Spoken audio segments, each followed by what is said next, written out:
Hello.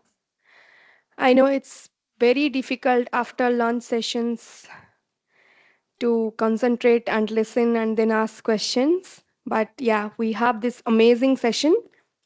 So I would like to thank you everybody for joining us on this session on strengthening CRVS system and strategies to improve birth registration. My name is Subhashri Das. I am from Vital Strategies and I will be moderating this session. We have a great lineup speakers today. We'll begin with Mr. Gift Mukavla from Malawi. Please pardon my pronunciations, It's but okay. who will present on timeliness on birth registration in Karonga district, Malawi. Mr. Gift works with the National Registration Bureau in Malawi as an assistant registration officer. His work focuses on data entry within the electronic birth registration system. He is also a participant in the CRVS Applied Research and Training Initiative and will be presenting early findings from his research on the timeliness of birth registration.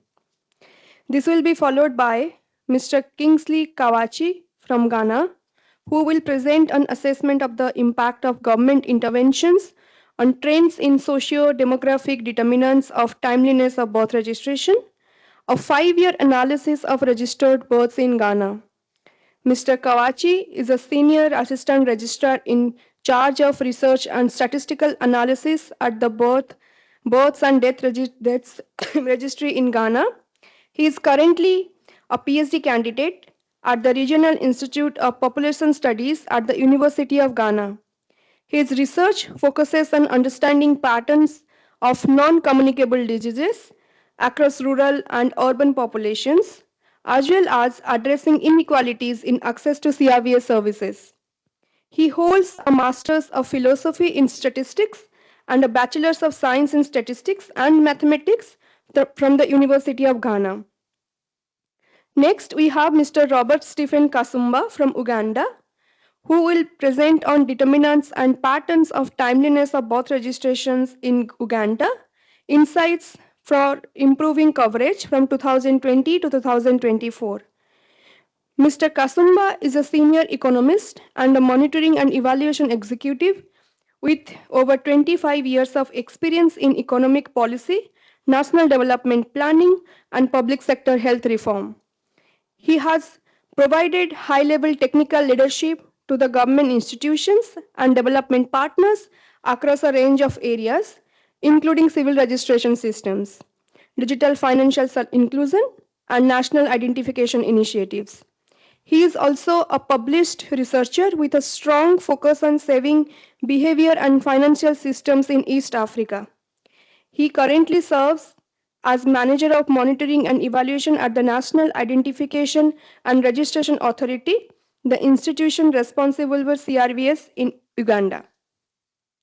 Next, we have is Mr. Dipesh Shrestha from Nepal, who will present on an analysis of Nepal's birth registration legislation, legal ambiguities, and judicial trends. Mr. Shrestha is a human rights lawyer and a research specializing in child rights and legal identity. His focus his work focuses on examining Nepal's birth registration legislation, highlighting key legal ambiguities and judicial trends that shape the country's CRVS landscape. Through his research, he provides important insights into how legal reforms can better support universal birth registration for all children.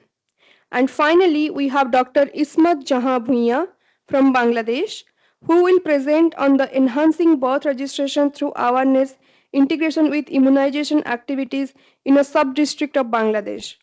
Dr. Bhuiya is a medical doctor and field epidemiologist with extensive experience within the Ministry of Health in Bangladesh.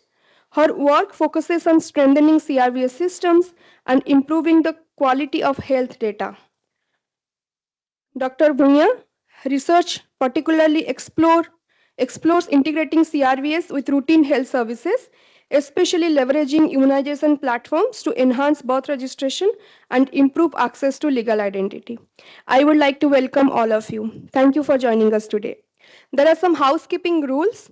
So each speaker will present about 10 minutes. If time permits, we will take few questions around like for 5 minutes after each presentation. Otherwise, I encourage you to note down your questions and we will address them during the dedicated question and answer session at the end. So we have a great group of presenters. So let's get started.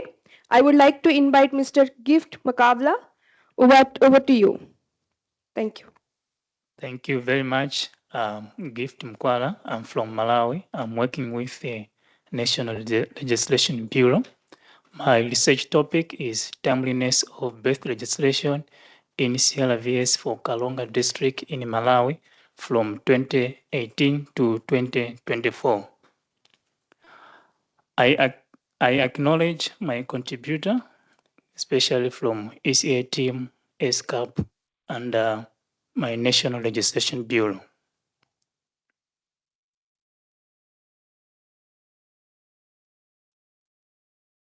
Introduction.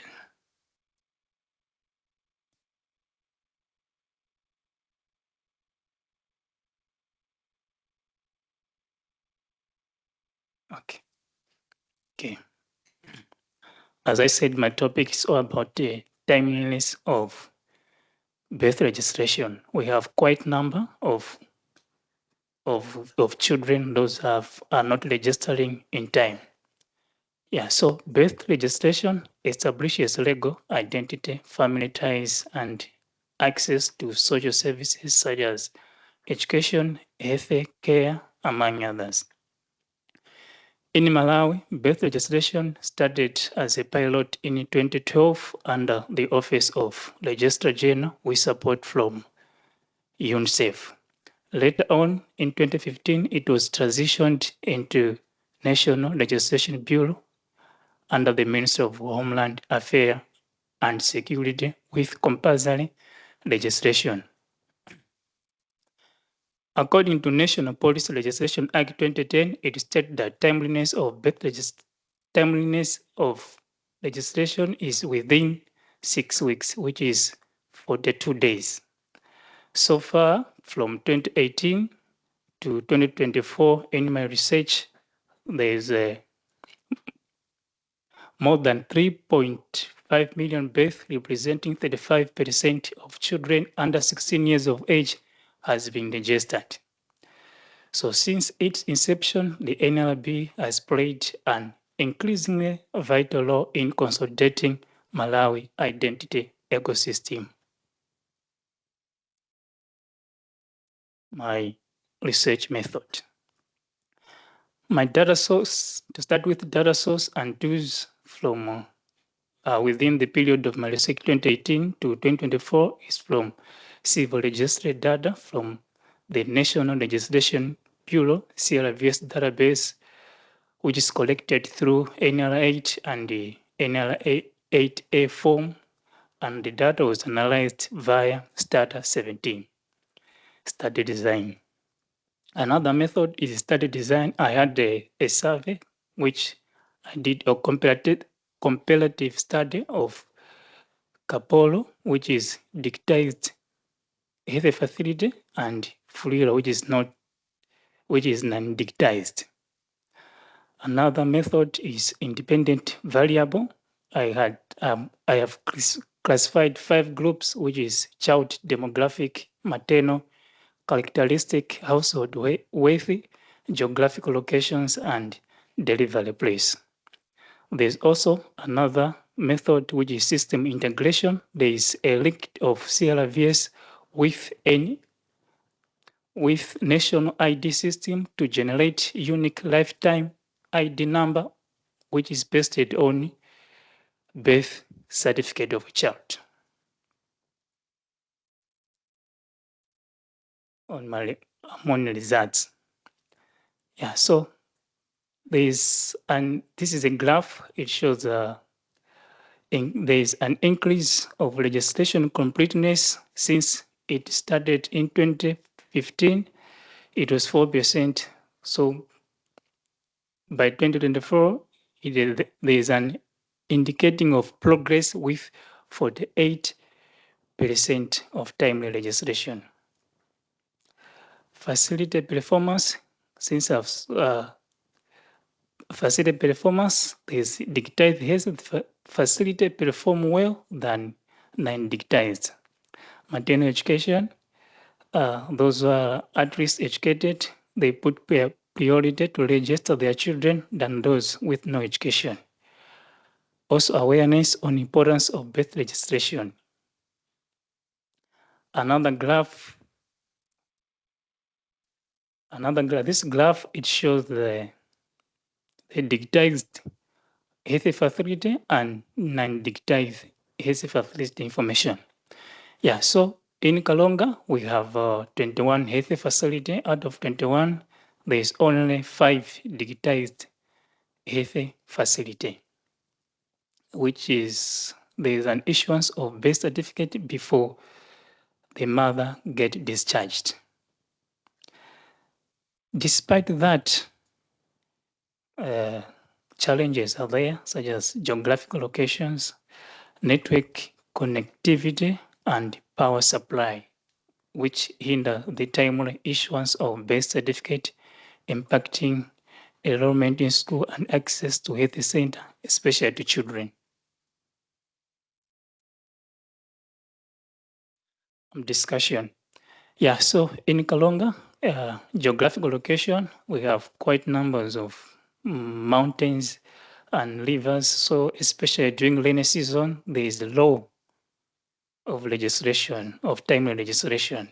And also mountains, people, they have to travel one mountain from another to go to where there is a health center. So this hinders the legislation. Another thing, maternal educational level influence understanding of legislation importance. And lack of awareness, we have quite a number of people, they're not even aware the importance of legislational process. Legal document such as those the parents, they have to carry their national IDs. Some they have to carry the chief letters to register their birth certificate. Inadequate refresher training for health staff and community leaders, this also hinders timely birth registration. My recommendations and next step. I recommend if all the 21 health facility in Kalonga has been digitized, this can increase timely registration. The another thing is strengthening women's empowerment structures such as mother group. So if the mother group, they can get trained or get strengthened, they can the demand for timely birth registration can also increase. There's also a need of capacity building to train chiefs in the village as well as staff. Another another thing is innovative technology. Since we have a, a challenge of frequent blackout, so if there can be a deployment of solar-powered electronic register and mobile device, this can also improve data transfer between villages, health facility, and registration and district registration office. Thank you so much, Mr. Gift, for the great presentation. We have 5 minutes for question and answer. Do you have anybody has any question?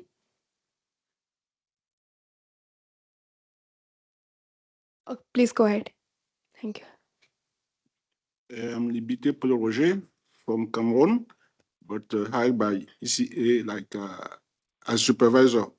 So I listened to your interesting presentation and congratulations. But I have just a few questions concerning geographical characteristics. I don't know if you had the residence of the mother, because I think that the death have to be referred to the resident of the mother.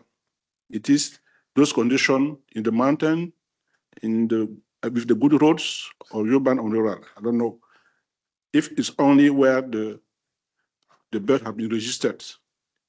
These variables concern the location of the registration, or it is concerning the mother residence. Thank you. Thank you. Yeah, thank you for your observation. As I said earlier, we have mountains where some people they are living behind different kinds of mountain. So of course there is poor infrastructure, but the chiefs around in those areas, they have been trained about the process of birth registration. So the process is going on about registration, despite it's very slow. Slow. Yeah. Yeah, Tanya, please go ahead. So first, we don't have any online questions yet. I have a question. I noticed in your presentation, you said that the registration rate had increased from 4 to 48% in about 10 years. I'm wondering that's a huge increase, right? I'm wondering what drove that improvement. Okay, thank you very much. Yeah, in 2022, we had a pilot. Yeah, so this pilot, it helps a lot to that extent of number. Yeah, so there was a legislation in all primary school as well as in some villages, some TA, where there was a legislation. So this helps to increase the number. Yeah. Okay, thank you so much. We'll take more questions at the end. I would now like to invite Mr. Kawachi. Please go ahead with the presentation.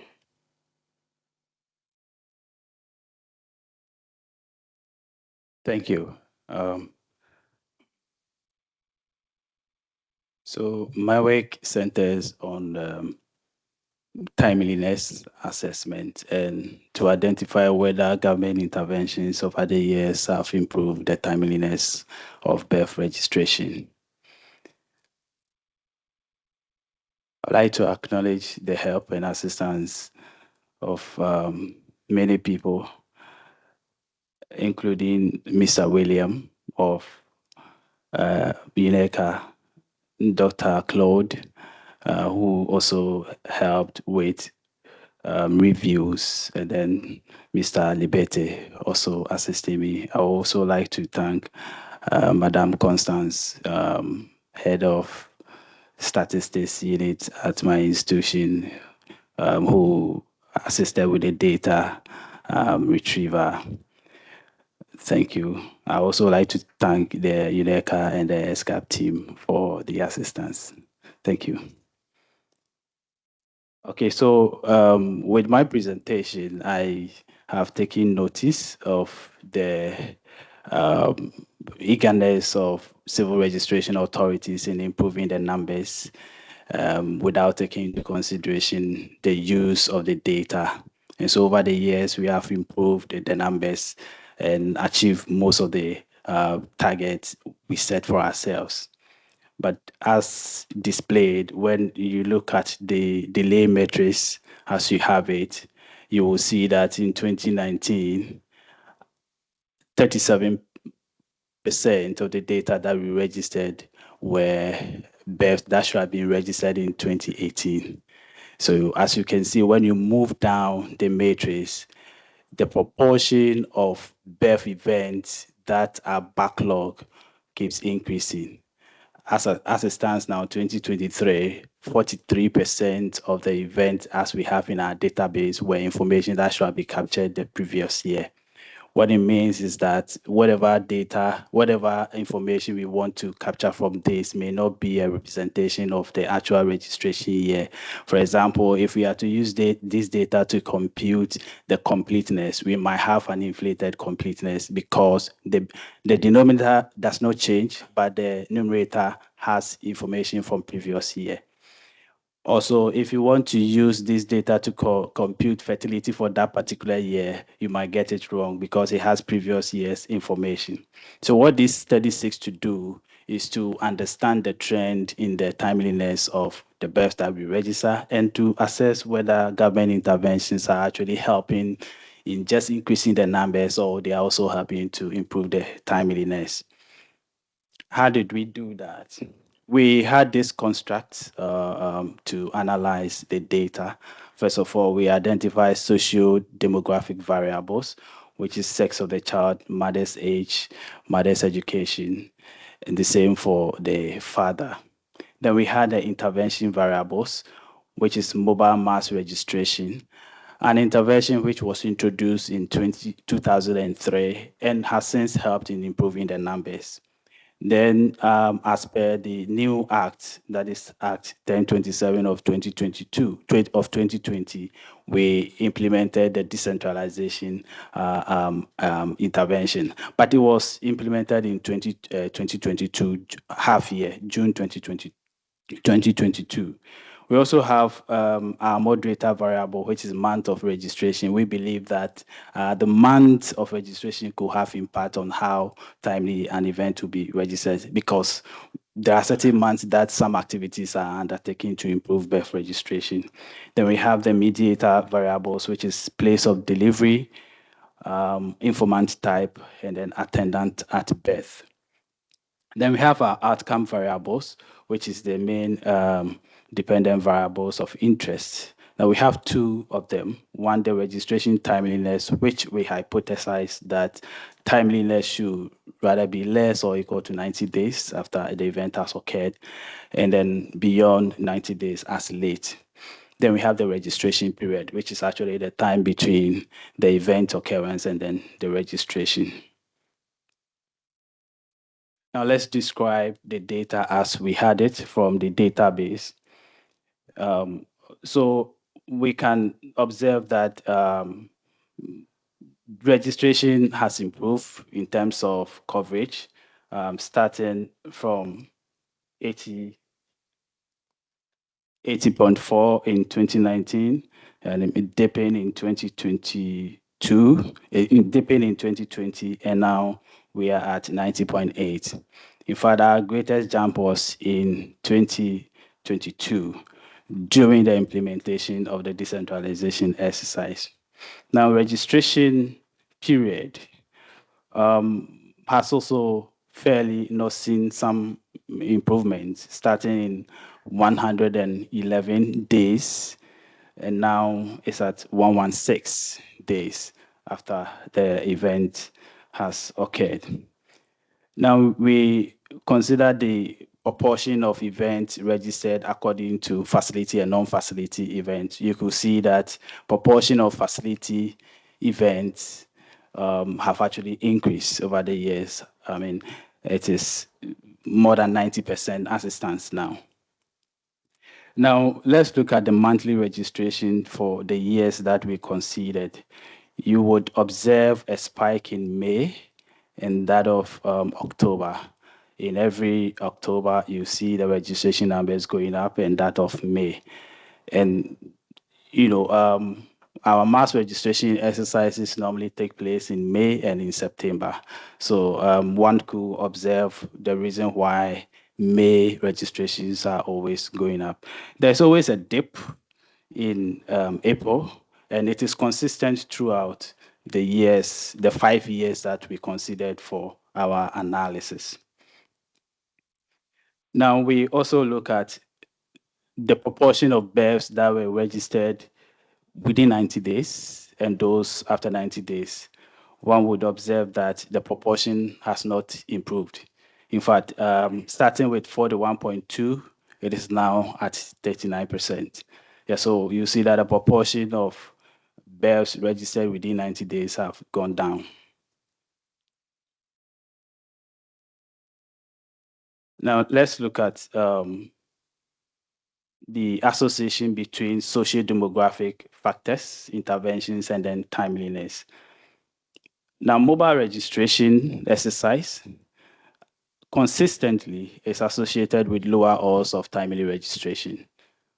And that is understandable because mostly mobile mass registration is used to clear the backlogs of events that were not captured during the normal registration. Sex of a child does not affect how timely an event will be registered.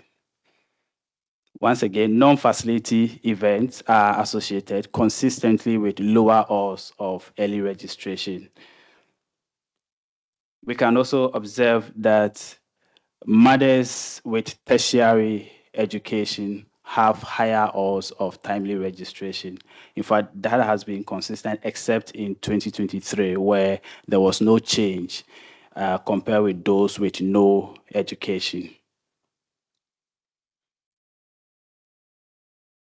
We also try to understand, apart from looking at the binary nature, we also try to estimate how long it will take an event to be registered given the socio-demographic factors. Once again, mobile mass registration actually delayed event registration by 1 day in 2019, 7 days in 2020, but improved in 2021. That is, mobile mass registration helped to register events earlier in 2021 by approximately 2 days. Non-facility births significantly delayed birth registration by 11 days in 2019, 12 days 2020, and then a whopping 9 days in 2022. Then we look at mothers resident in urban and rural areas.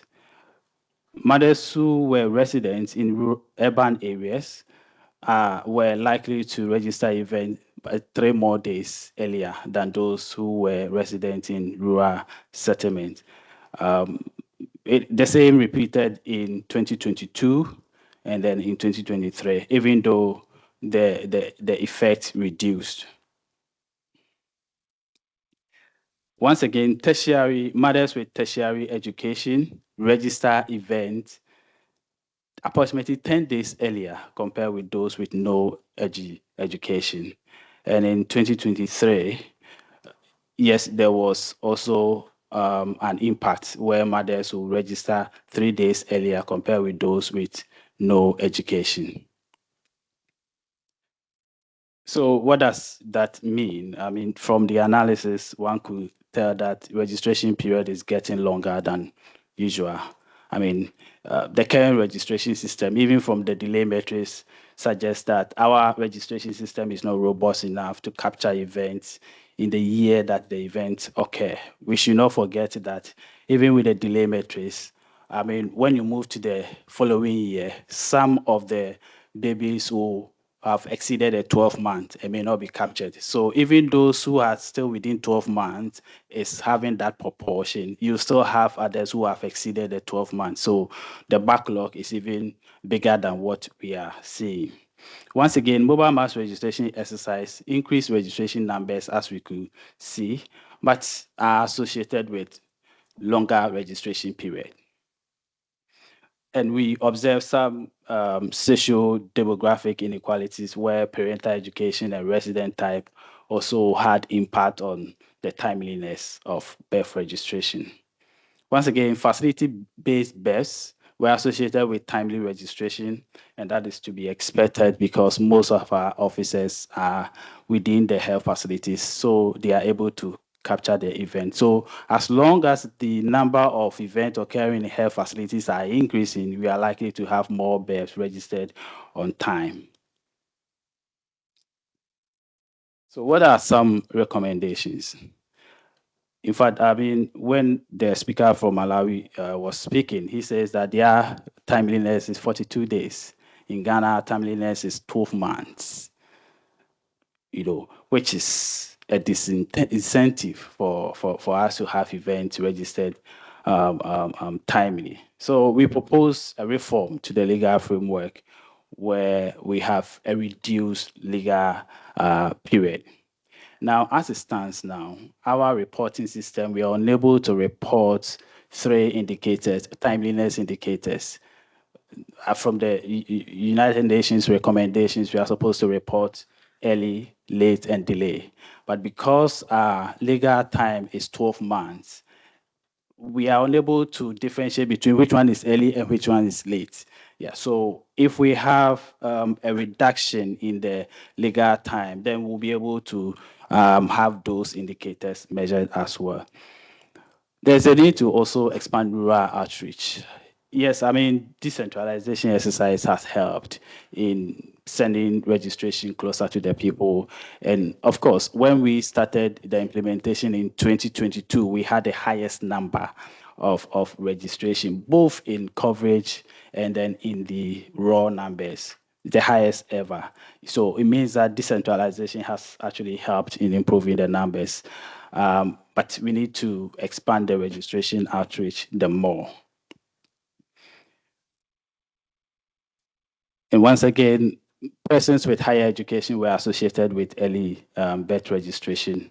What it means is that those who are not enlightened enough must also be educated. So outreach programs must be intensified to bridge the social demographic barriers.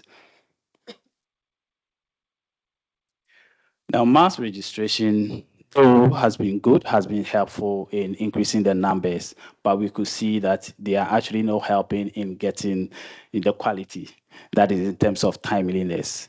What can we do then? We can diversify some of the funds. Mass registration is very expensive. So why don't we engage people who are resident in the communities to rather send us information for registration? And as we continue to do mass registration, the people will become accustomed with, okay, so they will decide to wait. In May, they will come. So they will not even start the registration. They would like to wait till May when the people come to the communities. What if they miss that? So the longer they stay, the more likely they are to register the event late. Yeah, so we can rather diversify some of the funds to employing people within the community to send notifications. Yes, public awareness and education is also important. Thank you.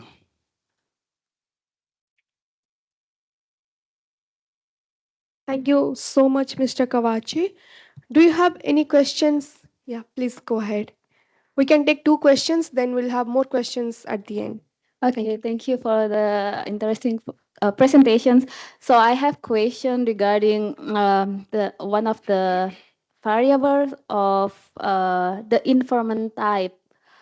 I don't know, maybe you already explained it, but what does it have to do with the level, the registration? Okay, yeah, so I had informant type, that is father, father's relative, mother's relative, and other. And it is observed that when fathers are registering events, they register it earlier than when mothers are doing it. In fact, mother was used as a reference category, and then we compare others with mother. Because mothers, we assume that mothers are the natural point, of course, but then we are comparing the others. So when fathers are doing the registration, they do it consistently. I mean, about a day earlier than when mothers are doing it. Yeah, fathers relative to similar. Yeah, so that is it. Thank you. Please go ahead. Oh. Oh, sorry. Yeah. Hello. Thank you for your presentation. My question is around, is there a legal fee, a fee for, when a child is not registered within the time given, the time frame of 90 days? Is there a legal fee that imposed onto the parents when a child is not being registered within that time frame? Okay, if I got you want to find out if there is a penalty? Yes. Yeah, so currently the penalty is only when you come to register, then you will pay. Yeah, our legal time frame is 12 months. After 12 months, you have to pay. The 90 days is what we are proposing. I mean, to see if we use that as the now legal time frame, whether it will work or not. Yeah. Thank you so much. We'll have more question and answer at the end. So now I would like to invite Mr. Stephen. Please go ahead. Yeah, thank you, moderator. Can you?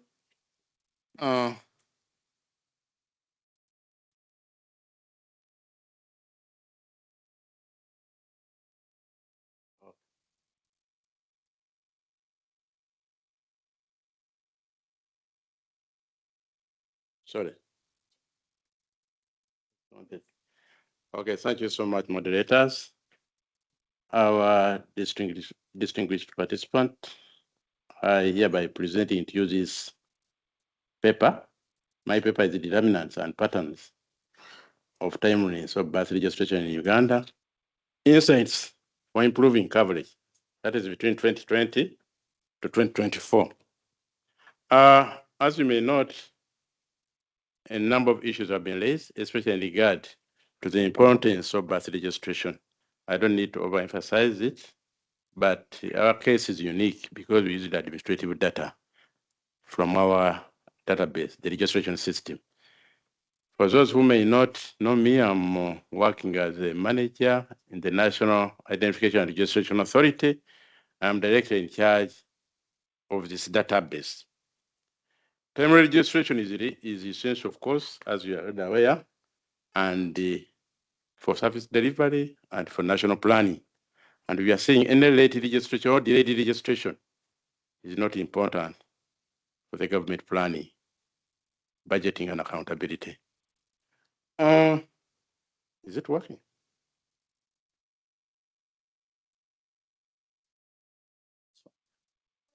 Okay. This work would not have been possible without the involvement of a number of people and the collaboration through a number of support by several institutions. I wish to mention UNECA, of course, and ESCAP.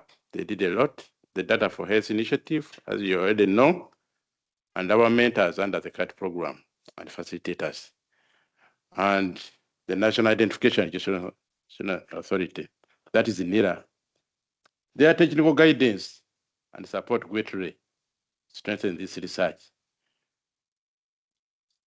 I don't know. Okay. Yeah.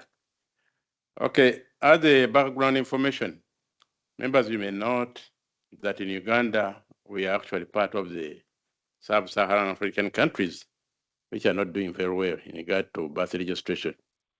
In Uganda, we are even slightly below the sub-Saharan African of 40.4%. That is where we are, under 5 are registered. Delays in registration undermine the civil registration and vital statistics system. Of course, as I told you earlier, this affects planning and protection of our children's rights. This study, therefore, examines why births are registered late or delayed in Uganda. We went into detail. But as you may note, as I go on, this was done quantitatively. We may need some of you to come and we do it qualitatively. I didn't go to that extent, but that is what happened. Of course, when it came to data methods, I used a number of methods, but mainly this was quantitative cross-section analysis. I had the data between 2020 to 2024 was about 3 million data records under my administrative data, but we had to undergo into simulation and the exercise to remain with around a sample of around 769,000 database. The dependent variable, our outcome variable was actually timeliness. Here we looked at what is provided for in our Registration of Persons Act. That is the law that governs CRVS in Uganda. For us, unlike in Ghana, when someone doesn't register within the first 30 days, we consider that registration late. That is between 30 to 1 year. That is late registration. Then anything beyond a year, it is delayed. And that one doesn't help us as planners to plan for the country. So that is going to be my outcome indicator, the dependent variable under which this study was based. I can tell you that when it comes to to when it came to the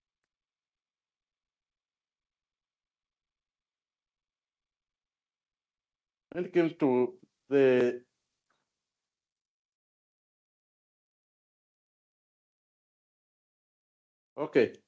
to the predictors, we had our variables categorized into 4 areas.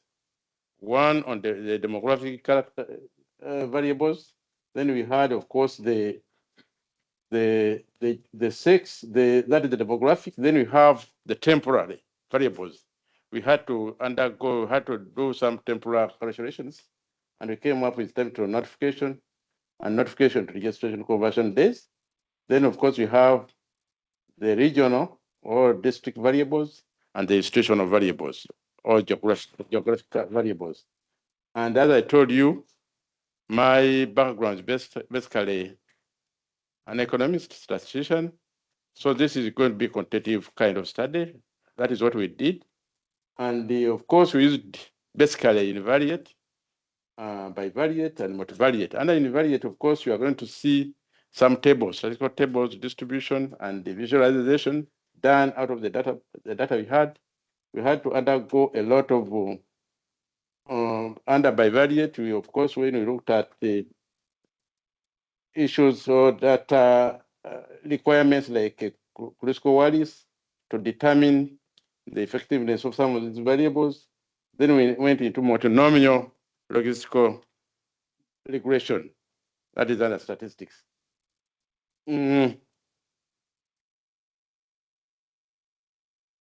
Okay, before I can go to findings, maybe just because allow me to simplify and say in Uganda, you have a problem, especially when it came to birth timeliness in our country. Only about 7% of birth registrations are actually registered in time. That was our findings. I'll show you the visualization. 25% of these are late registration. This registration happened within beyond 30 days as provided by law, in the period of 30 to 1 year. Then, of course, the rest is the registration. And we could see that our country was subdivided into 6 regions. There is a central region which had the highest share. That is where our capital city is, the Kampala city, that is where it is. About 36% of this data were actually registered in Kampala. Then we have the northern, eastern, and northwestern, where we have 9% each. There was issues, as we see in our detailed analysis. Then, of course, even at facility level, we had issues, especially medical centers had the longest delays, as we see in my presentation and subsequent presentation. Then you have hospitals recorded the highest delays of over 70%, despite higher birth volumes. In our country, almost 90% of birth happens in hospital, but they are not notifying. That is something we're going to discuss with you now. Then, during our findings, you are going to take note of this, the strong predictors. These temporal variables we calculated, we realized that time to notification will take a long, people don't notify as of now. Time to notification is an issue, and it is very strong when it comes to the deep analysis. When it came to conversion time, that is between notification and registration. It is also a mess in our country. We really delay to do that. When you go in Scotland, there is a median delay of over 3.5 years to ensure that a notification is registered. This is a problem in our country. That is the visualization of some of this. Yeah, of course, as I told you earlier, that is timeliness of birth registration between 2020 to 2024. Then, of course, when you see the regional validation in notification, registration delay, box plot, can also show that there is a lot of delays over 1,000 days. And as I told you, if it is beyond 1 year, it's considered an not important to the country, to the government of Uganda. And almost all regions face the same problem because you can see the outliers, the Eastern region, the Midwestern region, the Northwestern region, and the Western region. Although majority of the legislation happens between 0 to 500 within a year, but still you have a problem that majority of the registrations actually happen beyond 1 year. Again, you could see the variables.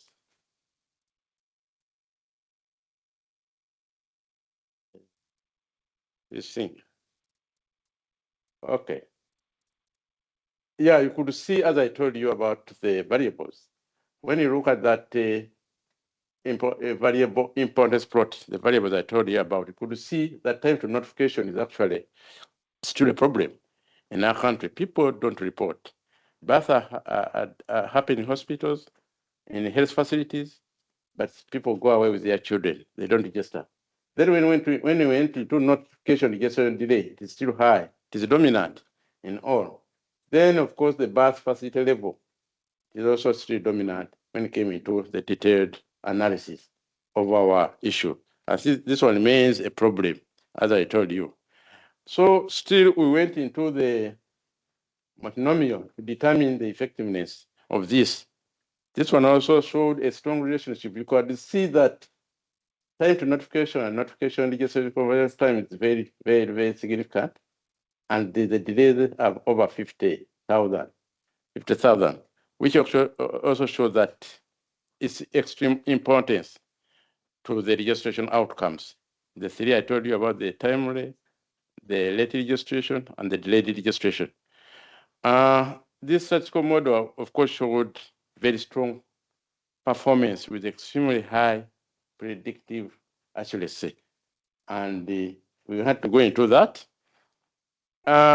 Key predictors, as I told you, is that time to notification. Each additional date drastically increases the odd to registration, as I shown you.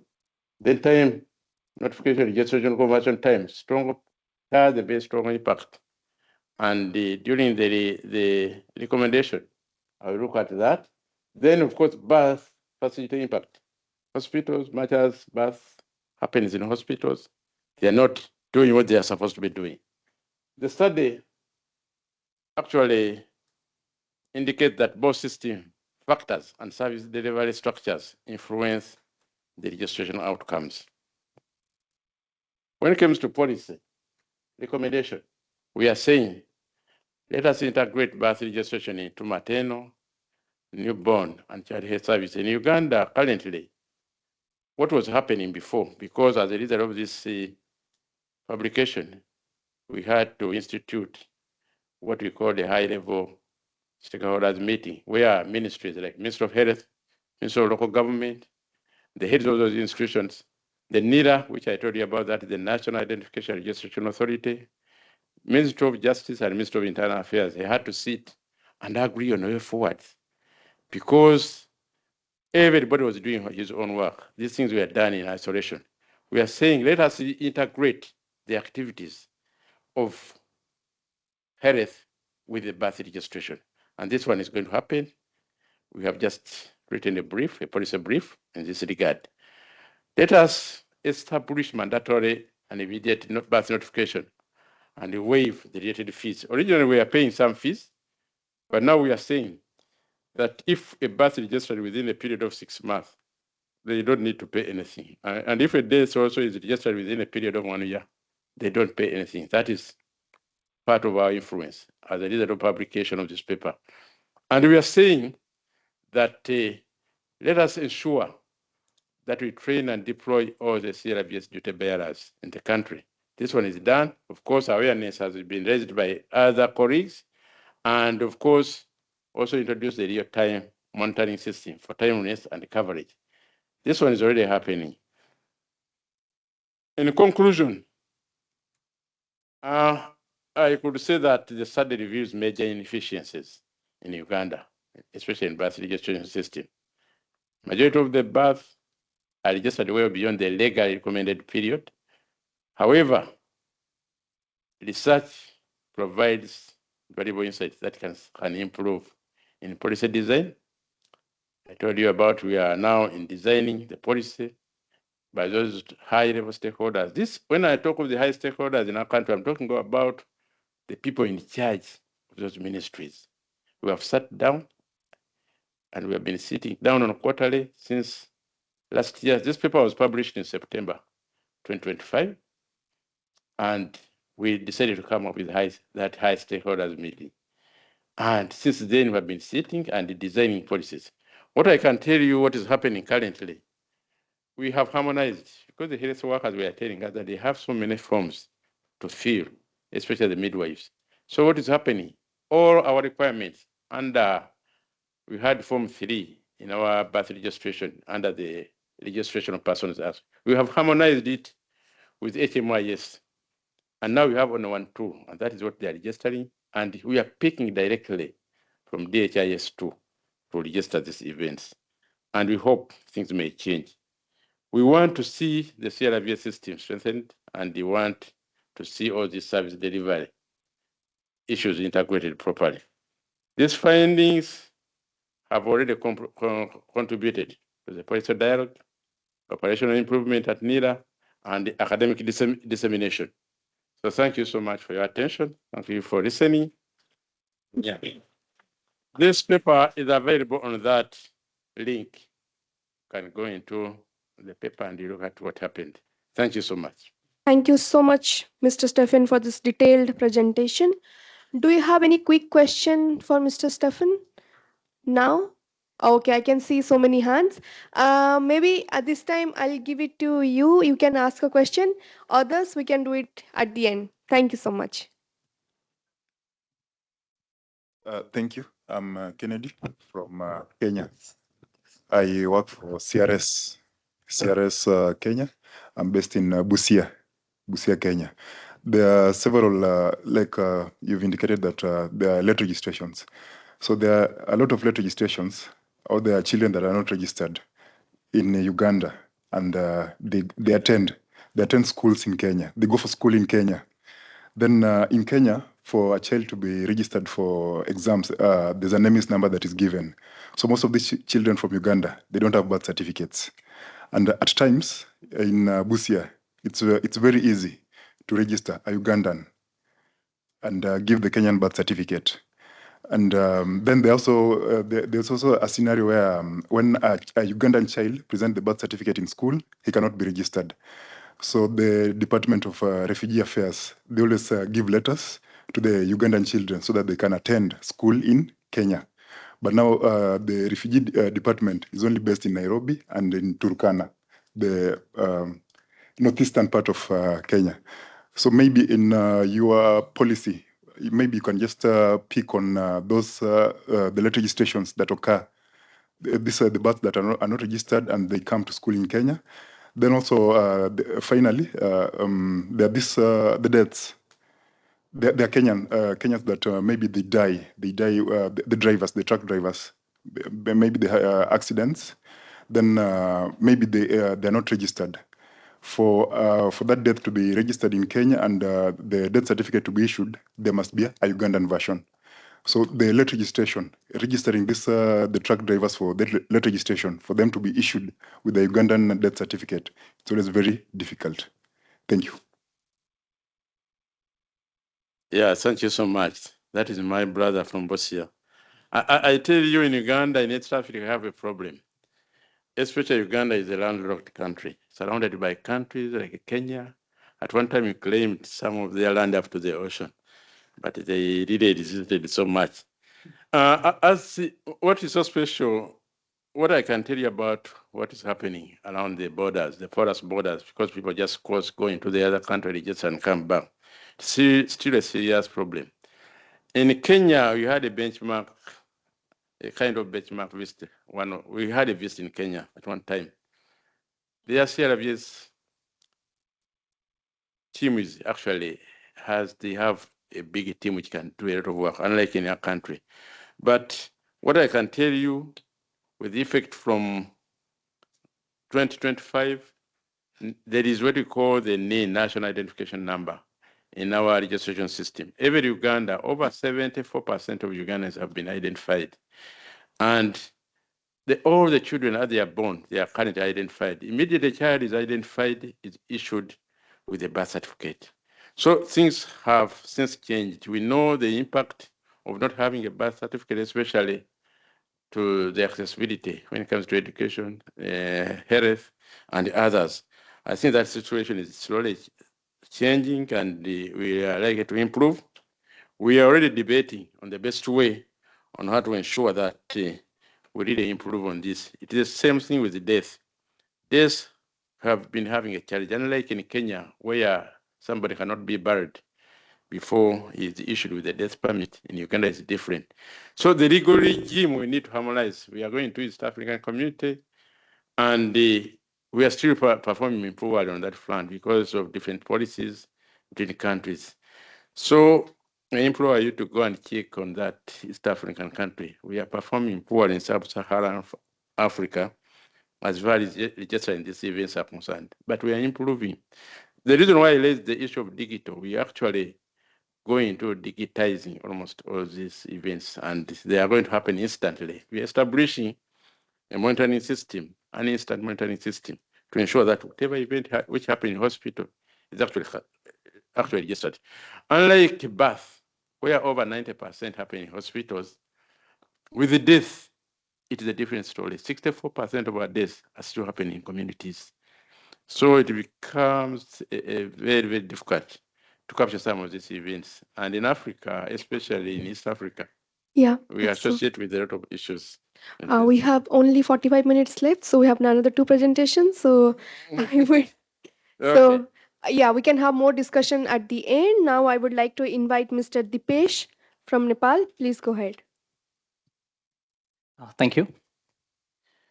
A very good afternoon to esteemed colleagues and participants. I'm Dipesh Shrestha from Nepal, and I will be presenting on my paper, which is about the analysis of Nepal's birth registration legislation.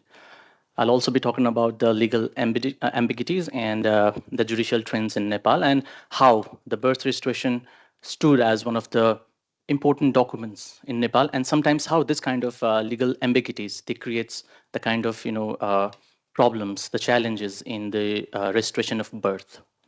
So before moving on to that, I would like to thank SCAP and all the teams for for everything, for the support, for direct, indirect support, as well as the reviewers who provided their valuable insights, feedbacks on the paper throughout the research process. And at the same time, I would like to thank the government of Nepal, the Department of National ID and Civil Registration, Ministry of Home Affairs, the local governments, the UN houses, UN agencies, and the Statistics Office. So talking about why birth registration is important in Nepal, because birth registration is a foundational right. It has been, it is the first right of any child in Nepal, and it serves in multiple ways, such as it supports in the healthcare and education access. It supports the social protection and inheritance, the future citizenship and nationality. So looking on the birth registration data of Nepal, we have made a very good progress in context of the registration of birth from 35% in 2006 to 74 in 2022, and recently in 2025 we have been able to register 85.4% of birth in Nepal. So despite everything, despite all these beautiful data, we still have some legal ambiguities. We still have some legal problems in context of birth registration. The Constitution, it guarantees in a very clear way that every child has a right to birth registration and nationality. So even though the Constitution, which is the fundamental law of the country, it provisions about the right, but there still exists the problems in the legal promises made by the Constitution and the administrative reality. So my research, it focused on analyzing the internal coherence, consistency, and the constitutionality of Nepal's birth registration framework and the judicial trends, and how the judicial trends has been working in the case of birth registration. So talking about my research methodology, this research, it has accessed the internal coherence, the consistency and constitutionality rather than measuring the field implementation like in the quantitative studies. So my research, it focuses on the primary legal text, which includes the Constitution of Nepal. So as I have already mentioned, the Article 39 of the Constitution, it provisions the right of children as a fundamental right and the right to national identity. Similarly, I have referred the international treaties which Nepal has ratified, such as the Convention on the Rights of Child and CEDAW. Likewise, the other national legislations, such as the Act Relating to Children, the National ID and Civil Registration Act of 2020, the Local Government Operation Act and National Civil Code, the National ID and Civil Registration Regulations. So these are been taken into account while doing this analysis. Likewise, there are a number of case studies, the precedents from the Supreme Court of Nepal, such as the case of Sabin Srashtra, Dipti Gurung, Sabina Damai, and Anju Upreti. So these, analyzing these legal texts, the judicial trends, I have made a tripartite gap analysis in this research, which try to figure out the legislative intent, the judicial ruling, the administrative practice, and how they have been, working. The thematic focus of my research, it is also focused on the patriarchal norms and how it has been, standing as a challenge in case of birth registration and its accessibility. So talking about the limitation of my research, it is focused strictly on the legal design and text, and it does not include any primary field data collection. So moving on to the key legal framework analysis and the findings of this analysis. Even though the Constitution have clearly explained and recognized the right to identity and birth registration, there are some flaws. There are some procedural challenges. There are some legal issues in the other legislation of Nepal. For example, talking about the Act Relating to Children, it has a very good progressive provisions, but it has a patriarchal default. So whenever there exists any kind of disputes, the Act, it presumes father's surname should be applied. So that has been one of the problems in the Child Act. Similarly, in the National ID and Civil Registration Act of 2020, there are so many barriers. The first one is explained in Section 20, subsection 2, which says that, which provisions that the child birth registration is linked with the parent's national ID. So those children whose father or mother, if they don't have the national ID, they are deprived from getting the birth registration. So that has been one of the barriers from where the children cannot, get access to the birth registration certificate. Likewise, the NICR Act, it penalizes the poverty and lack of awareness. So we have 35 days of limitation to register the birth in Nepal. So if 35 days exceeds, then the government applies, they penalize the birth registration. So this is the context where children or the parents, they have to pay for the rights which is guaranteed by the Constitution. Likewise, there are a number of people in Nepal who are not aware about the registering the birth within 35 days. So the late fees has been one of the barriers in Nepal while accessing the birth registration certificate. So here is another one, which is Section 25(1). I would like to inform all of you that while I submit this presentation, after submitting this presentation, the Nepal's law has been amended, and particularly this section has been amended. So before, it allows for data correction within 1 year of registration, and now, as we have demanded, the law has been amended, and it provisions that in Nepal you can correct your birth registration once. It doesn't matter what the time is, but you can just correct for once. So I think that is something we have been looking, and we got this. Okay, so talking about the National ID and Civil Registration Regulation, it has created a procedural violence. So in case of Nepal, which as per the regulation, Annex 10, it needs verification. Not in case of father, but in case of mother. When the father is unidentified, the mother needs a police verification to move on to get the birth registration. So the Annex 10 has provisions the requirement of police verification in case of unidentified father, which stigmatizes the single mothers. Likewise, the provision, it shows the limited gender option. So only male, female, and others are included in the regulation, the NICR regulation. So those people belonging to the gender and sexual minorities, they couldn't just figure out if they belong to that community at the time of birth. So I think at the time of birth, you can only figure out if the born child is male, female, or intersex. So this kind of provision, it has been, it fails to respect the diverse identities which is existed in our country in over the world. So, highlighting the judicial response in Nepal, the judiciary is very much progressive in case of Nepal. Like in the case of Sab-Inspector and government of Nepal, the court has recognized the right to register even without the parent citizenship certificate. Likewise, in Dipti Gurung's case, it says that it says that the law cannot classify the registrable versus non-registrable. So in this case, Dipti's case, the court has directed to register the child of single mothers as well. Whereas in Sabina Damai's case, the court, it has affirmed the direct applicability of the international human rights instruments that Nepal has ratified over the domestic procedure. So this kind of the judicial response, they have been very good, they have been very progressive, but there has been problem in the administrative system. These problems, these legal issues, the judicial response, they have not been properly implemented in case of the administrative systems, which that is why there has been problem in accessing the birth registration. So talking about, discussion, the court, it views the constitution as a living document. It has given the proper right. The other legislation, they have also somehow supported the access to the birth registration, but the administrative floor has been challenging in case of Nepal.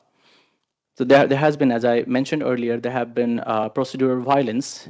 For example, the Annex 10, which is the police verification. It has been deterring the single mothers, treating them as a deviance, requiring the surveillance. So this kind of problems has been analyzed by my research. So focusing or talking about the implications for the global CRVS system, linking birth registration to parents' national ID, it has been creating a statelessness trap for children in Nepal. So identity should not be, it must be an independent right of child, because it is constitutionally guaranteed by the Constitution of Nepal. Likewise, the administrative barriers like the police verification functions as the procedural violence, and this has been more like gatekeeping than the service providing. Likewise, relying on family-initiated reportings fails the most vulnerable. So in this research, we have proposed the notification at source like in the Thailand's model. So recommendations, I have made the in multiple categories. So first, in the legislative reforms, the government of Nepal should repeal the NICR Act, specifically the section 20, subsection 2, and decouple the birth registration from the parents' national ID requirement. Similarly, amending Annex 10 would be a very great move to removing the police verification for unidentified father cases. And there should be a system of self-declaration system that supports the dignity preserving of any single mothers. Likewise, the government should abolish the late fees, and because one should not be punished for being unaware or for poverty. Likewise, the gender inclusivity should be there, and it should include everyone of every gender and sex. So moving on to the administrative action, there are so many circulars from the Ministry of Home Affairs, which should be applied in line with the Sabina Damai's precedents, which says that it should preside over the restrictive local bylaws. Similarly, there should be retraining of 6,743 local registrars to act like service facilitators rather than the status verifiers or gatekeepers. Likewise, mobile registration camp for marginalized communities such as single mothers and refugees. It should be a very progressive move for the concerned authorities. So there should be monitoring as well, such as there has been there has been refusals. So one should track what the refusal reasons are. So that is really important. And there should be more research and studies where there can be the challenges, such as study on how local discussion varies across the all 753 municipalities of Nepal. And the study should be on restoration barriers for the marginalized groups, such as single mothers and intersex children, refugee children. That's it. Thank you very much. And at last, I would like to thank all the team for getting us everyone in the same picture. Thank you very much. Thank you so much, Mr. Dipesh. We can't have any question and answer session now. We'll directly go to the last presentation. Then we'll have the final question and answer round session. So I would like to invite Dr. Bhuiya from Bangladesh to present her findings. Thank you. So a very good afternoon to all of you who are here. This is Ami Ismat from Bangladesh and my team with our very beautiful babies holding their immunization card. And I am going to acknowledge with my team to the ESCAP, the UNECA, the Bloomberg Philanthropies, and the CART initiative actually. They gave us the opportunities to work on this project. And this is a huge opportunity, and thanks to you all, especially Tania, Nicholas, and my supervisor, John. So it's like an interesting story. Though I am a medical doctor. When I joined as an health administrator in the area, I have noticed that a lot of guardians with their children came for birth date certification during the starting of academic year. So they need to certify their date of birth before they get to birth registration. And they came to us for the certification of that date. So I was thinking, how would I know what their birth date is?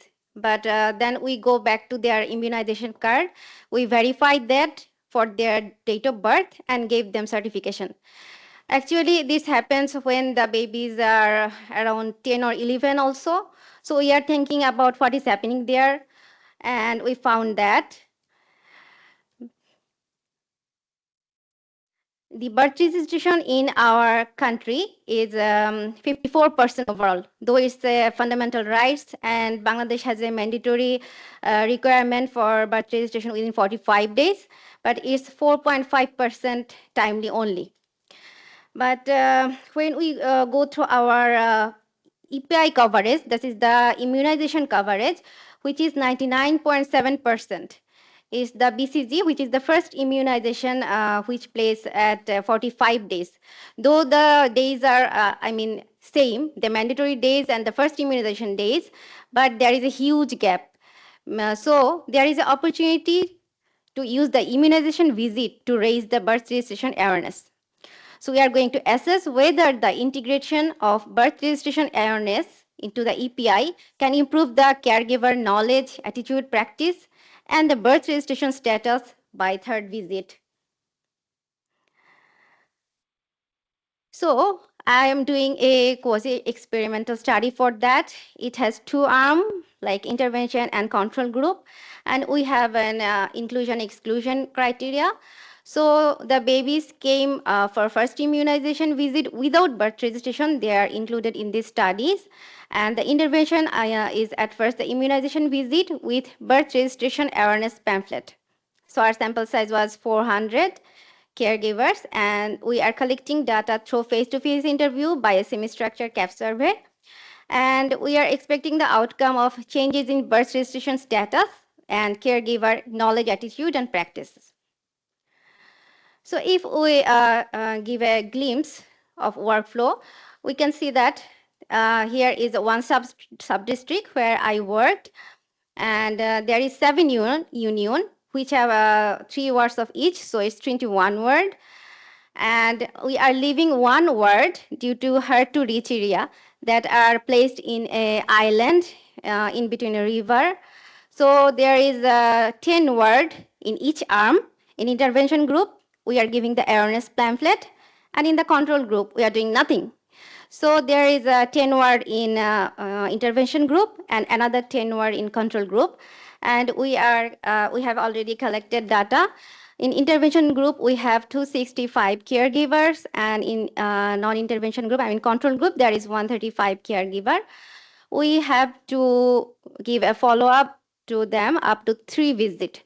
So our first step was to enroll them in first visit, then follow up in second visit, and follow up to third visit for final results. And we have started our data collection on January, which we have collected 216, and in February it's 184, total 400, but we have to collect the second and third visit data. So, for your kind information, this is the pamphlet we have created for this study purpose only. We have created the local version, Bangla, for this. And our workers are giving this to intervention group and saying a little bit about this, those who are not understanding. So we are here highlighting that in Bangladesh, birth registration is free within 45 days of birth. But after 5 days, there is a fee. And most interestingly, if you can see, there is penalty also. If you fail to register within this period or give wrong information during registration, there is a punishable by a fine of 5,000 taka. Our local currency. So, though this is not so much widely applied, but the penalty is high. So at this point, we have a very small, a basic data with us. So if we can see the demographic characteristics, we can see that the intervention and control groups mostly have the same characteristics. Like if we go for gender, it's intervention group 54% are female, and in control group is 55%. If we go through birth order, mostly first birth order came to immunization, which is 34%, and in control group it's 36%. And mothers are always came with the baby for immunization. I think it's all over the world mostly. It's 90% and 90%. When we go through the caregiver age descriptive analysis, we found is 18 to 35% is most, which is 68% and 72%. And in our country, if we go through the caregivers education level, higher secondary and above is more, where it's 56% in intervention group and in control group is 62%. And distance to the CRVS, local CRVS office, we have a local CRVS office in each union, but there is some distance we can see. In intervention group, it's actually 25.7 minutes, and in control group, it's 18.9 minutes. So we have go through our CAP survey, where we can see these are the questions we have asked for survey the knowledge, if you are interested enough. And we found that more than 74% caregivers scored more than 80% in their knowledge survey. And this the attitude about the birth registration, where we can see some negative attitude about the registration process, and there is some trust issues with local registration office. And they are also saying that registering birth is not so much easy in their community. So when we asked about the practices, we found that 75% of caregivers initiated at least one step toward registering their child's birth. But when we asked about the steps, we found mostly they are collecting or they have collected their documents only, but not for the further steps, going for further steps. So I have already told that we have this basic data with our hand, and we need to do more and follow up or collect data more. So in this point, expected findings suggested that caregiver exposed to birth awareness pamphlet are more likely demonstrated higher level of registration completion and may likely improve their CAP. At this point, early findings indicate substantial gap in caregiver attitude, and there is some administrative requirements also. And routine immunization visit can take an important place and strategic entry point for delivering birth registration awareness due to high coverage of our immunization. And integrating CRVS into health service is scalable in LMIC. Maybe we can say that in future. This is the implication, and impact stronger when combined with system level improvement. So we are going to award the peoples, and maybe there needs some systemic level improvement also. So our next step, we are on the way of ending the study. So we have to collect data and conduct follow-up analysis after the second and third visit to assess the changes in birth status and CAP over time. But we can examine a subgroup difference to better understand target intervention. We need to do the target intervention also and expand qualitative research to further explore caregiver experiences and different types of system level challenges. We should use findings to inform national CRVS strategies and policies decision in Bangladesh and similarly in other LMIC settings also. So with this, I want to thank you all, and this is my team. Want to thanks with my team also. Thank you very much. Thank you so much, Dr. Bhuiyan. Thank you so much. Okay, now we have the question and answer session, but I would request, please first ask your question to Mr. Dipesh and Dr. Bhuiyan, then you can ask anybody. Okay, please go ahead.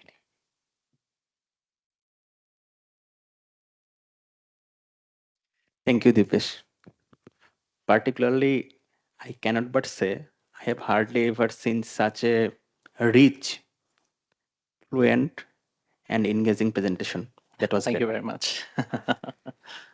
But as I am also a medical doctor, and sometimes I need to interact with legal systems also. You know, we have to provide medical legal certificates. Yeah. And I am also a member of the medical legal learning group in Bangladesh. So I have a question that you told your birth registration system does not recognize the other genders. Yeah. Like you are telling there are only 3 options. That is male, female, and others. Others, yeah. Okay. What I felt, you want to say that other options should be added there, right? No, no. Let me make it clear. Okay. Okay. So what it says is it includes male, female, and others. That's it. But at the time of birth, intersex is the only gender that can be figured out. So keeping the others, I think that is something different, because others like the lesbians, the gays, trans women, trans men, so it is something that is verified after certain time, not at the time of birth. So it should be male, female, and intersex, not others. Okay. So you are recommending to change the word. Yes. The others, replace others with intersex, Yes. right? Yes. Okay. Thank you. You're welcome. Thank you so much. Your question to whom?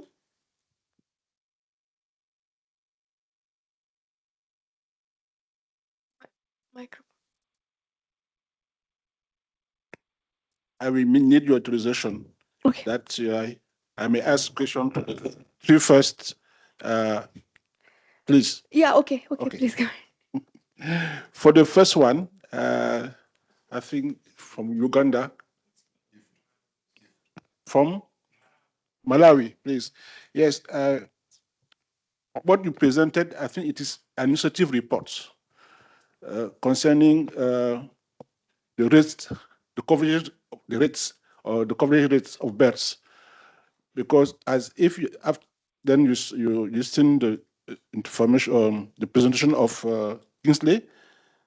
He had a distinguished between the birth occurs in a year and those occurs maybe last year or a year before, because in the question was arose when they asked you what the number of births was high in 1 year, maybe just after you started, because I think that some birth was registered, but were not concerned only the year of the under review, maybe concern the birth which occurred before.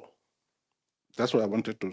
So when you say we have to be sure that we use the same words. You say the rates registration. Okay, for the second one, it is concerning, I think, Kingsley. Yes. Usually, I know that this is a technician behaviors. We use complicated words while writing. Like you say, OR, I think odds ratio, something like that. Maybe, I don't know if it can be find a user-friendly words that can be heard by politicians, because everywhere there are odds. When you have a category like, let's say, a variable like sex, when you have a odds OR for 1.5 because, and the reference is women. This is statistical traduction, expression that you use, but for politician, what that means, I don't know. Maybe you have to think about that. And the third one, it is from Uganda. Yes. Yes, you presented the timeless, and you said before 30 days, that is timely. Then from 31 days to a year, it is delay, and other is okay. Now, I don't know if it is maybe my professional transfiguration, because usually if you say that for the first 30 days, that may start from 0 to 29. So if you do not do that, maybe some figures may change.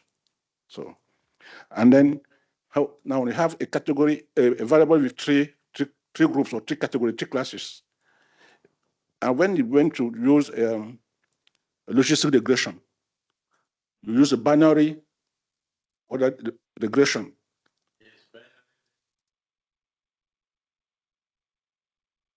Yes, but you will have used the multinomial ordered or non-ordered, you see, not binary, multinomial, because you have three categories. I don't know if that's what I want to state. If it is, instead of using binary, we have used the multiple categories, because you have at least three. Yes. It's not the same thing. That three categories may be ordered or non-ordered.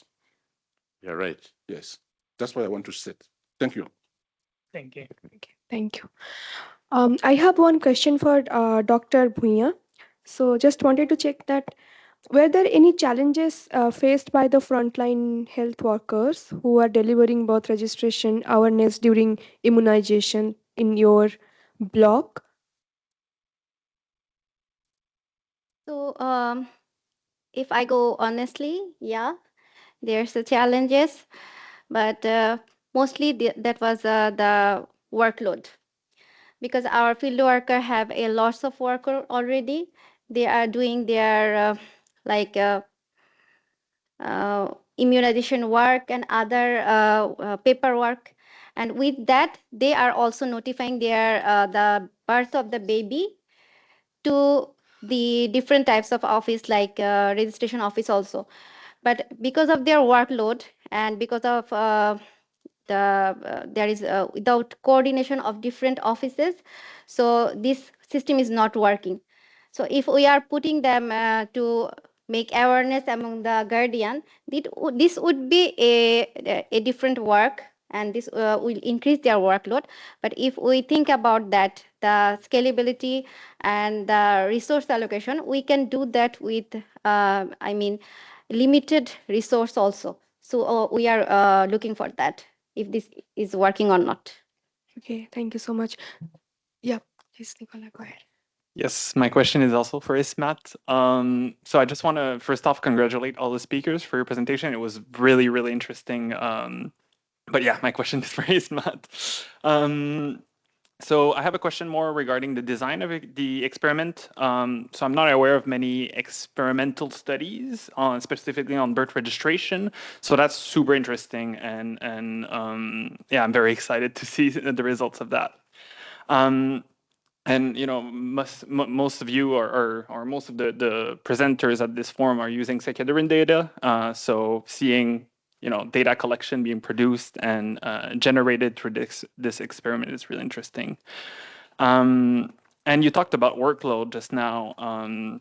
And doing this experiment, although it's super interesting, it must be adding responsibility to yourself, your office, to produce and collect the data, as well as tracking the outputs of that. So I just want to ask what type of challenge you face trying to do such an implementation, since it might be something that other countries or offices might be interested in doing as well. Thank you.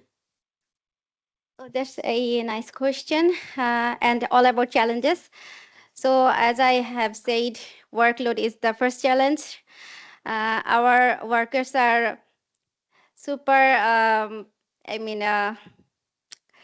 they're motivated, but they have also their work life and personal life. So if they are going to collect data for 3 times and are going to error them and not erroring also them, so these are going to be a challenge for them. Unless that there are some other challenges, like if we are going through the awareness only, maybe we can aware the mother, we can increase the awareness, but there is some systemic level requirements also. And as we are going through the data collection, we have found that there is some trust issues, and there is some other requirements. So we have not worked on that yet, and we need higher management level steps to work on that. So maybe this can bias our study also.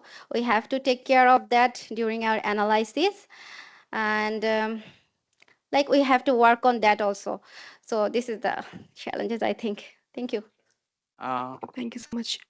Maybe on my case, in terms of challenges, of course, as you're aware, of course, I used administrative data.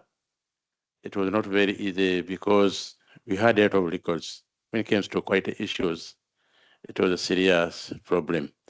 But again, as you may note, with quantitative data, you need really to make sure that what you are going to deduce actually is the representative of the whole population. So you had to go into those kind of stabilizing the data, going into removing the bad quality data and ensuring that what you have is representative. Then, of course, there were issues related to bad recording. Of course, that is the quality of data. That one, of course, we had to remove over 2 million records so that we can stay with around 770 records for use. Finally, of course, accessibility was also an issue because usually this data is kept within a confined, and it has some serious attachment in terms of confidentiality. Currently in Uganda, you have what we call the Data Protection and Privacy Act of 2019. People are scared, especially the data managers. They say this one can reveal a lot of information to people, which may not be good for a country. If I was not a staff, if I was not at a management level, it is very, very difficult to access our data. Okay. Then, of course, as I told you earlier when I was beginning, that mine is basically quantitative, it was quantitative kind of analysis. There are a number of quality issues, the attitude, which were not investigated in details. That is why I was calling upon some of you to come and we really carry out the qualitative analysis. Okay, Mr. Stephen, yeah. So we have only 6 minutes left. So we'll just, yeah. So yeah, please go ahead. Yeah. I'm Rafiul Hassan. My question is to also Dr. Ismat, that we know about spillover effect of the interventional study. Your words are very close. So people between those two words are mixing every day. And that is the geographical boundary is not strictly defined by any natural border. So how did you chosen the control and intervention words to minimize the effect of the spillover? Thank you. Thank you. Tricky question, but in real field, we have to face that, I think, almost all time during doing this type of study.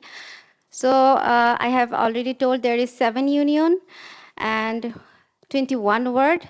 One word is mostly in the between the river in islands, so we exclude that, and there is 20 word. And we are like divide them in 10 word by cluster.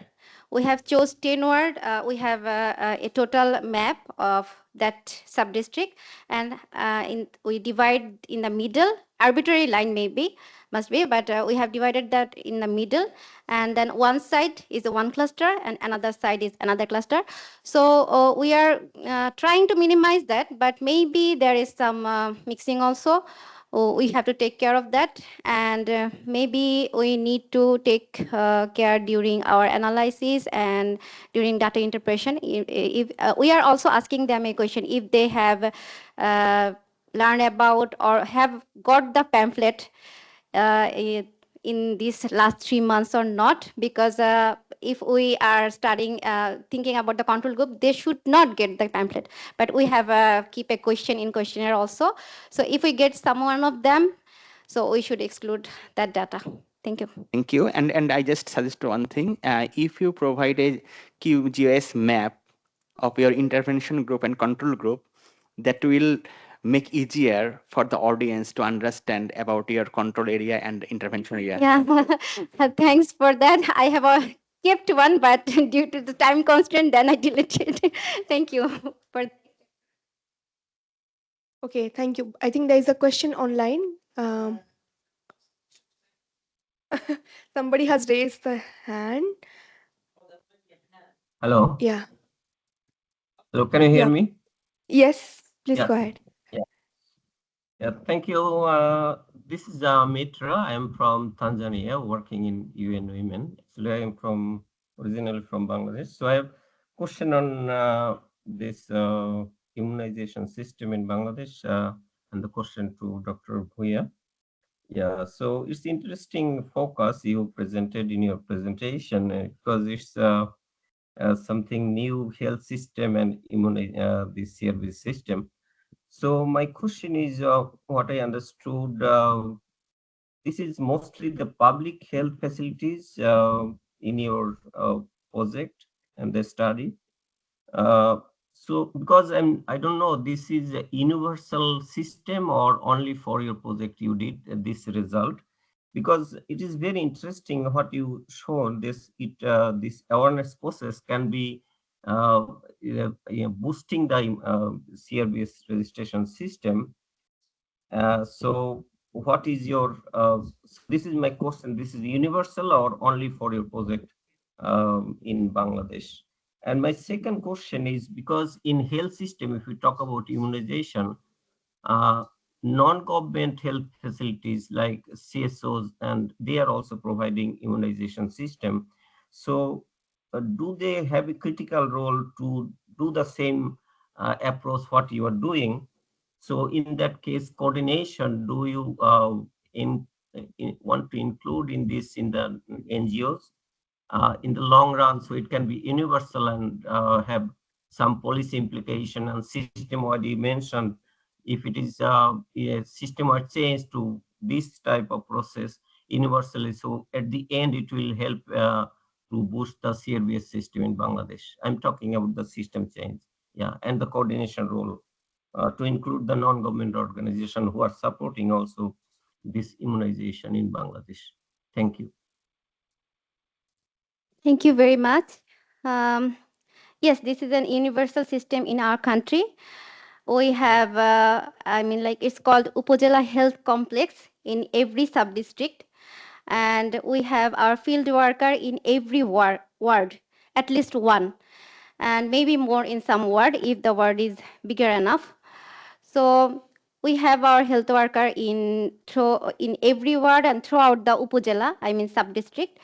Throughout the Bangladesh, it is working in a same way. So it's universal. If we can make a good thing, we can scale it for whole Bangladesh maybe later on. And if I can get clearly, the second question was about the CRVS unit and the health unit are doing the same thing or not. Is it?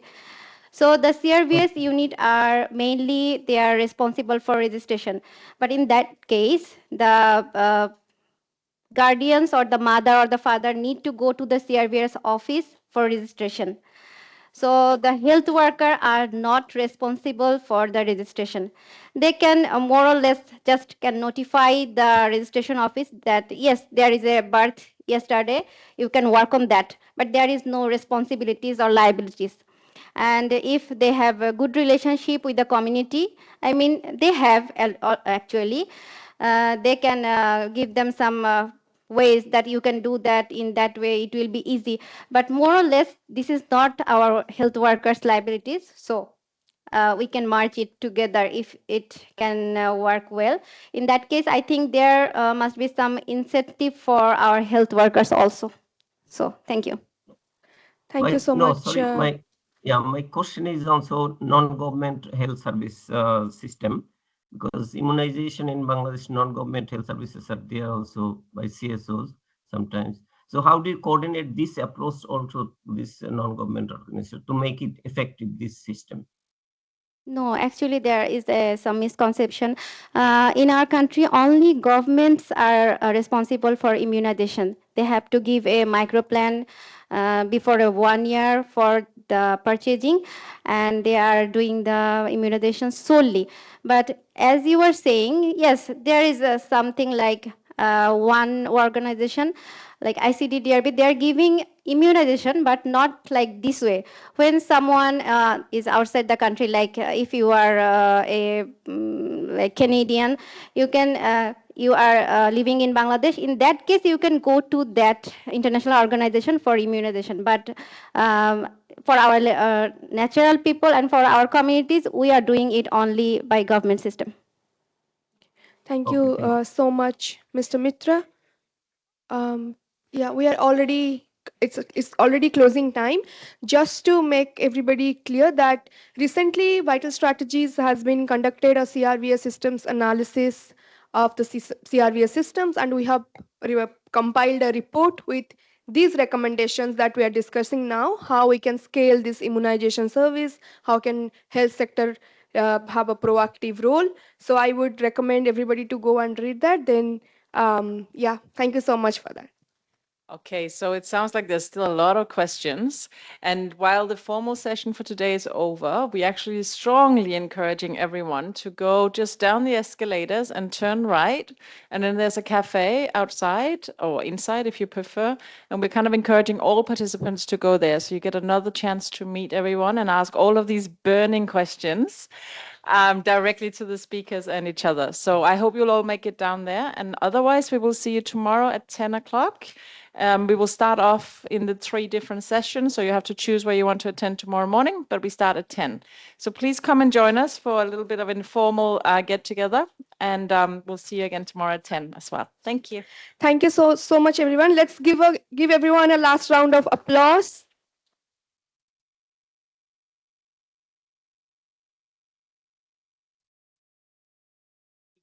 Can we take a picture? Yeah, let's take it. Let's take a picture. For a while.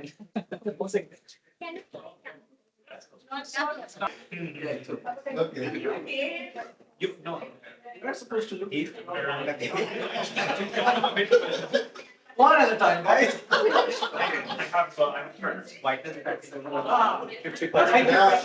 bring them for you. Good. Have my bike. Oh,